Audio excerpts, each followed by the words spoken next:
Hello, once again, I'm Pastor Jeremy Combs, and we're looking at the doctrine of the divine in the book of Deuteronomy. Well, we got through 9 verses. I'm going to attempt to finish up the chapter today. We've got a few controversial things that a lot of people like to throw at you when they try to pick apart or demean the Word of God. It's fascinating to me. Here's somebody that has never picked up a Bible, per se, or they don't know much about it. And rather than go to the Gospels, they come to Deuteronomy or Leviticus, and they take a law or they take a practice and they like throw it at you. And again, not all of the Bible is written for us. Obviously, Deuteronomy is not written for me. I'm not a Jew, but it is written to us. Okay, and therefore, if it's written not to us, but for us, we can glean from these truths. And so let's do that now as we go to Deuteronomy 21 and verse 10. When thou goest forth to war against thine enemy. So we're kind of getting back to reestablishing some thoughts from chapter 20. And the Lord thy God hath delivered them into thine hands, and thou hast taken them captive. So you go to war against your enemies. Okay, that's the reason to go to war. And the Lord thy God delivers them. So it is what we would call a holy war that God has directed and has given over into their hands some captives. So when they would go into the cities, and Deuteronomy has already covered this, if it's within the borders of Israel, they would destroy all that breathed. If it was outside of the borders of Israel, one of the surrounding nations, they would go in and they would just destroy the male men, but the women and the children they could keep, and they could either leave there in servitude or take them as unto their own. This is what the Bible is talking about here.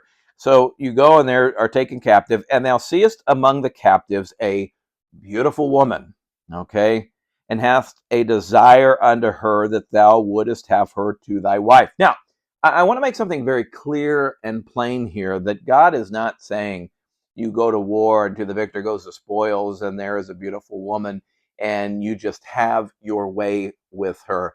Tragically, this happens, I think, in about all wars, World War II, others, where in some cases both sides, some worse than others, as they have gone in, have felt like because they either occupied or because they liberated, that now they can do whatever they want. And unfortunately, it seems like the women are the ones who suffered the most. And so God is not talking about lusting. You're going to see some parameters. In fact, the whole point of this isn't to encourage men, you go to war, go get you a wife.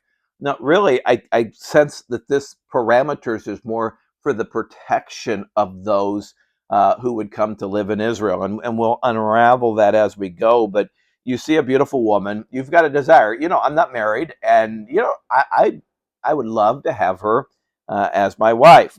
Then thou shalt bring her home to thine house, and shalt shave her head, and par or cut her nails. And she shall put the raiment of her captivity from off her, and shall remain in thine house, and bewail. This would be the idea of to mourn her father, her mother, a full month.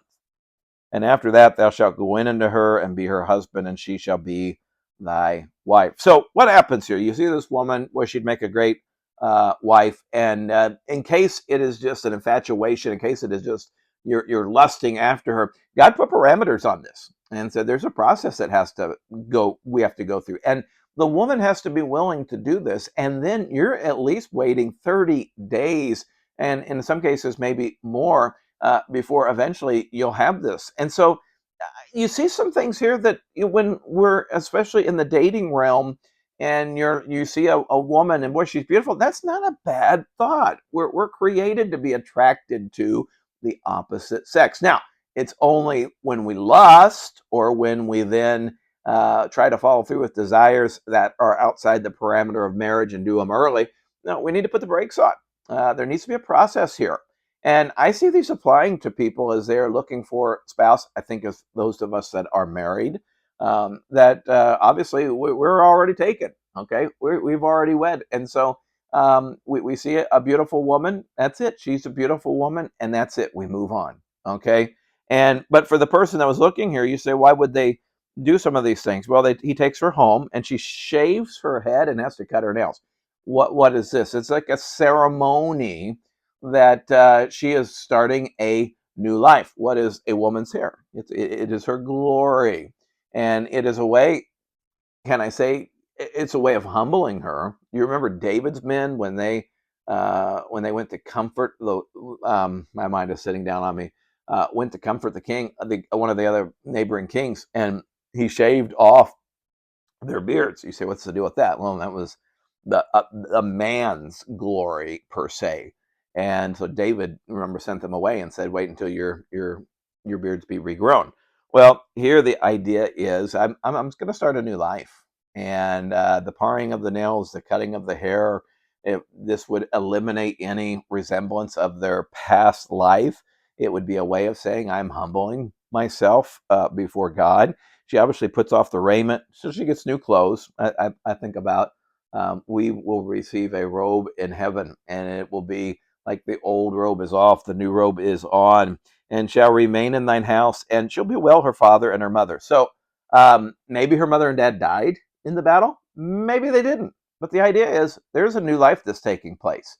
Much like as in the book of Ruth, where Ruth departed, left her family, left everything behind, and decided to cleave unto Naomi and her God.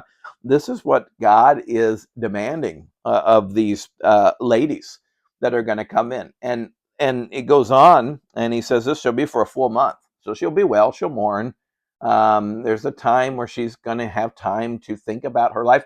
I think this also gives her time to say, if I'm not ready to let go of mom and dad, if I'm not ready to come and to integrate into Israel, and more than that, accept their God and follow Him, then then I'm going to leave. And so there's great protections here, and it shall be, here it is, at the end of the full month, that you will go in and her and be her husband. So after all this, if she's still there, she still wants to do this, that then you can come together and be husband and wife. But it says, and if she be, if there have no delight in her, then thou shalt let her go whither she will, but thou shalt not sell her at all for money. Thou shalt not make merchandise of her, because thou hast humbled her. So after this time, she has an opportunity, and it appears he does as well, that maybe he thinks this through and thinks, you know what, I've had time. I'm not just looking at the physical beauty. I'm thinking about the spiritual, which, by the way, we need to do as we date and we look for that mate, and personality, other things. And here's the deal: you can't sell them. The Bible is so clear on this, that you're not to sell her, because she has humbled herself, and you're to let her go. If a man have two wives, and here's another practical protection for ladies. Well, the Bible is so demeaning to women; it makes them subjective, and they're just gonna no. You read passages like this. How can you say that? If a man have two wives, one beloved and another hated. So multiple wives always created multiple problems, and it normally transcended down into the children. And there's examples of this in the Bible. But here's a man, nonetheless, he has made the bad choice of having two wives, and he loves one and he hates the other. That is, hate in the Hebrew isn't that he hate, oh, I can't stand it. The idea of he loved the other one, there was a lot of favoritism there. It's not that he couldn't stand the sight of this one, but just compared to the other, it was obvious he loved her well above the other wife. And they have borne him children, both the beloved and the hated. And if the firstborn son be hers, that was hated. So here's the relationship: there's a man, there's the woman, boy, and that he loves and favors. We think of Jacob and Rachel, and then there's Leah, and then they had the children. And in this case as well, Leah was the hated, or was the not as loved. And if they were tempted, they might say, I love Joseph. Let's use the analogy of Rachel. I'm going to give him everything.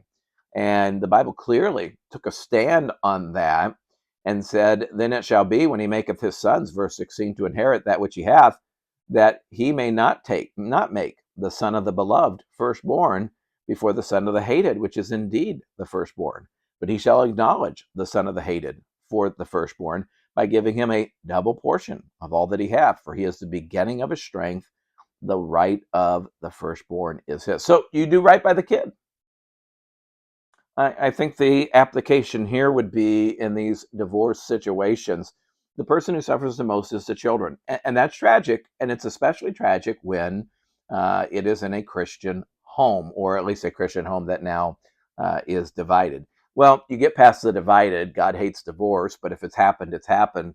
Now, as a believer, you come together. And I think for your children, you support them. If any man provide not for his own, he's worse than an infidel.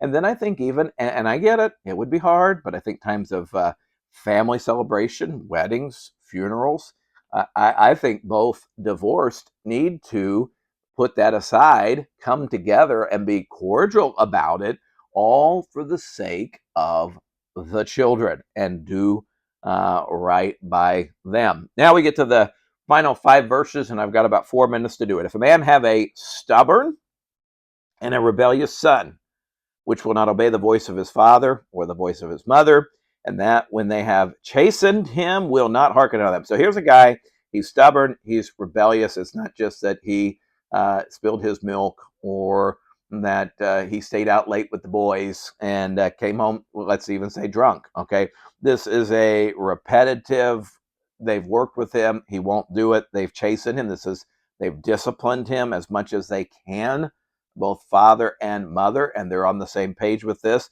Then shall his father and mother lay hold on him, bring him out unto the elders of his city, and unto the gate of his place. And they shall say unto the elders of the city, this our son is stubborn, rebellious. He will not obey our voice. He's a glutton, a drunkard. In other words, he is self-indulgent. And all the men of his city shall stone him with stones, that he die. So shalt thou put evil away from among you, and all Israel shall hear and fear. Wow. This is amazing. You say, how often did they do this? Well, there's none recorded. But I think this does a couple of things for us. For parents, it ought to remind us of the seriousness of rebellion. We sometimes chalk it up to this is just a teen phase, or this is just the terrible twos. No, it is a sinful, willful rebellion. And you say, why would God do this? Because in essence, if they will not obey the authority in their life, they're headed for disaster. And they're not only going to hurt themselves, they're going to hurt their families, they're going to hurt their, we would say, churches, and even their country, their community as well. And this would be a severe step. They had to lay hold. They had to basically, we would say, drag him, and then there would be elders, and no doubt a thorough counsel and investigation. And if the thing continue, then all the men of the city will stone him. And by the way, the first person that had to throw the stone would be that dad. And what a terrible thing it is. May I say to the young people that may be listening that rebellion is serious. And if God would go to this length and say that if they will not listen, you give them opportunity. God is merciful, he's gracious, he's kind, but then eventually mercy doth run out, and he must be judged. Verse 21, and all the men of, verse 22, and if a man have committed a sin worthy of death, and he be put to death, thou shalt hang him, and thou hang him on a tree. His body shall not remain all night upon the tree, but thou shalt in any wise bury him that day. For he that is hanged is accursed of God, that thy land be not defiled, which the Lord thy God giveth thee for an inheritance. So as we come to this final couple of verses, hanged on a tree, it's not the idea of the Old West and they lynched him. The idea is you've killed him, then you kind of with a pole hang him up to desecrate him. Adam Clark says it's worthy of a remark that in the infliction of punishment prescribed by the Mosaic law, we also find mercy is walking hand in hand with judgment. We find this here. F.B. Meyer says, but he became sin for us. This is a picture of Jesus. This is actually going to be fulfilled according to Paul, Galatians 3:13, that Jesus was not to stay on the cross, on that tree overnight. He became a sin for us, cursed, that we might be blessed, cast out, that we might be ever welcomed, naked, that we might be clothed, hungry, but that we might feed on his flesh, poor, that we might be enriched, dying, that we might live beyond the range of the curse forevermore. What a wonderful thing that Jesus would become accursed. He would be hung out, desecrated, demoralized. Why? For our sins. Hughes says it this way: people may ask what kind of a God would permit a father to hand over his son for execution. And we would answer the God who himself handed over his own son to be a curse for all of us who are rebellious and in sin, that we might be saved. What a beautiful picture in Deuteronomy of Jesus, the Son that was brought by the Father to be put to death and become a curse for us. Thank you for joining us. Meditate on that beautiful thought. We'll see you next time.